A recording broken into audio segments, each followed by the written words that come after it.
So, I've been working on a series about a non-limbo topic that I am hoping to release within the next week or two, but to do it well, I need to explain how one particularly important mod works, and since that mod is popular, isn't restricted to just what I'm covering in that series, and is surprisingly complicated with some of the secondary stats that affect it, I wanted to go ahead and do a video explaining how exactly Hunter Munitions works, its crit-based shutoff point, and the interesting ways in which you can sort of get around either not having enough crit to use the mod effectively, or having so much that you stop getting any more bleed chances from the stat. But before we get to that part, let's quickly go over what the mod is for those who are relatively new to the game. Hunter Munitions is a mod that you can get from either the Ghouls, the Plague Star event, or trading with other players who've done those events, and it makes 30% of your critical attacks apply a slash proc to the target. But it doesn't apply a normal slash proc. You see, unlike normal bleed effects, the bleeds caused by Hunter Munitions are not affected by your weapon's slash damage. They take the total damage of the attack you do, including any elemental damage, and use that to determine how nasty of a bleed you can get. So even though something like the Toncore has absolutely no slash damage, it's still a good idea to give it Hunter Munitions because it does hit reasonably hard, has good crit stats, and if you land a shot that procs the effect, you can expect to see the enemy start bleeding rather badly and probably keel over soon after. But that's actually the simple and uncomplex part of the mod. How it reacts to your actual crit chance is much weirder, and yet there's a degree to which it's more important to know about. You see, Hunter Munitions gives you a 30% chance per bullet of your critical attacks causing the enemy to bleed, and that 30% is the maximum bleed chance you can get per bullet. If you have 100% crit chance, you'll have a 30% chance to cause a bleed, and no matter how much higher you go than that, you will still only have a 30% chance to trigger that bleed. And there's some weapons where knowing about this limit can be very important, especially when talking about things like Ribbons or the Rubicon Scope mod. For instance, let's take a moment and talk about the Rubicon Prime. With just Point Strike, this sniper gets a 95% chance to crit, which gives it a 28.5% chance per shot to apply a Hunter Munitions bleed. But if you give it Rubicon Scope, you will shoot way past that 100% crit chance marker, all the way up to, I believe, 146% chance to crit. But you will only have increased your chance to apply Hunter Munitions by 1.5 instead of the 13.8% chance you would get without that cap in place. So while Rubicon Scope's still pretty nice for the Rubicon Prime thanks to its high crit multiplier, and this does mean your bleeds will sometimes hit harder, the actual chance of applying those armor-ignoring bleeds is fairly improved. So while weapons with too much crit will occasionally get more damaging bleeds, their chance of actually applying them isn't increased no matter how much crit chance you give a weapon.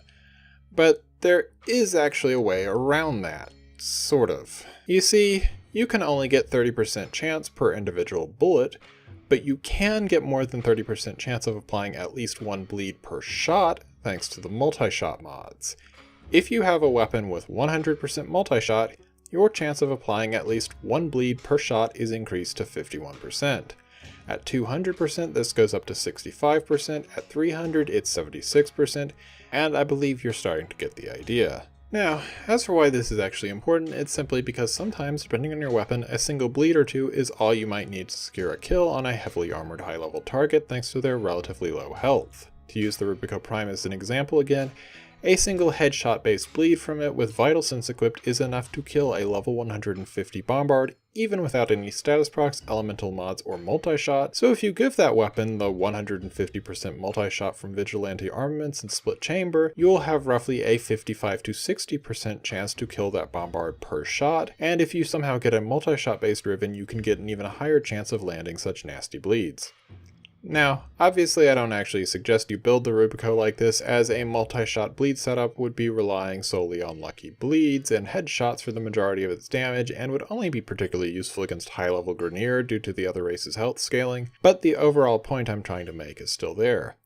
If you have a weapon like a sniper or something like the Opticore or the Ferox or whatever that can kill heavily armored targets faster with Hunter Munitions procs than with its other forms of damage, and you're already near the 100% crit marker, multi-shot can often be more useful for you than just tossing on more damage or crit. And since Hunter Munitions needs no more than 100% crit chance, there's actually something else we need to talk about that can be especially important thanks to that relatively low cap.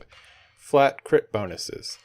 These aren't particularly common and generally only temporary, but there are some situations where they can be incredibly important for working with Hunter Munitions. For instance, the Adarza Kvat's Cat Eye mod gives players a 60% crit chance buff that is up 30% of the time, This means that any primary weapon, regardless of whether it has good crit chance or not, can gain up to an 18% chance per shot to cause a Hunter Munitions proc even without any crit chance mods. So by simply running an Adar's Kafat along with a weapon that has imperfect crit stats, such as say the Volkar Wraith, you can enhance its crit chance by 60%, giving it both the full 30% chance to trigger a Hunter Munitions proc and a 10% bonus chance to apply an orange crit for 10 seconds every 30 seconds.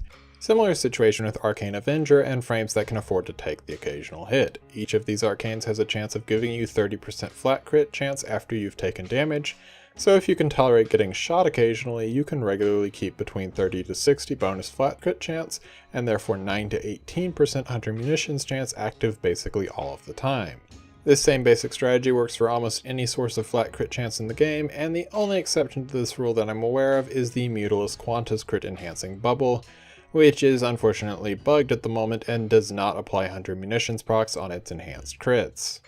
So, now we've explained how crit works with the Hunter Munitions mod and how to get around its high and low limitations, but there's actually one more small thing that players should be aware of with this mod, even though it's not especially likely to cause someone to adjust their builds at the moment.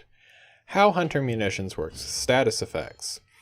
You see, with the game's normal system, one bullet can only apply a single status at a time.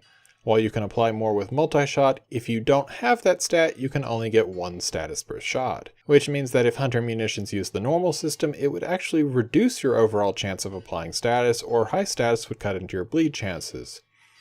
Thankfully, it mostly doesn't work like this. You can apply Corrosive and Slash, or Slash and Viral, or almost any combination of Slash and a status that you like. However, it does limit Slash procs. You can't apply both a Hunter Munitions proc and a regular Slash proc on the same hit. This isn't generally going to be a problem, as most Slash-based primaries either don't have great crit stats or have low status chance, but it is odd and there may be some niche cases where it's useful to know about. So yeah, while the effect itself is fairly straightforward, there are some small issues with Hunter Munitions that can give you some reasons to tweak your builds. Surpassing 100% crit chance doesn't help the bleed chance at all, multi-shot can be a surprisingly valuable stat for tearing through armored foes on the right weapons, Hunter Munitions has issues stacking with other slash procs, and the right cat or arcane can seriously enhance Hunter Munitions when used with weapons that don't have an amazing basic crit chance.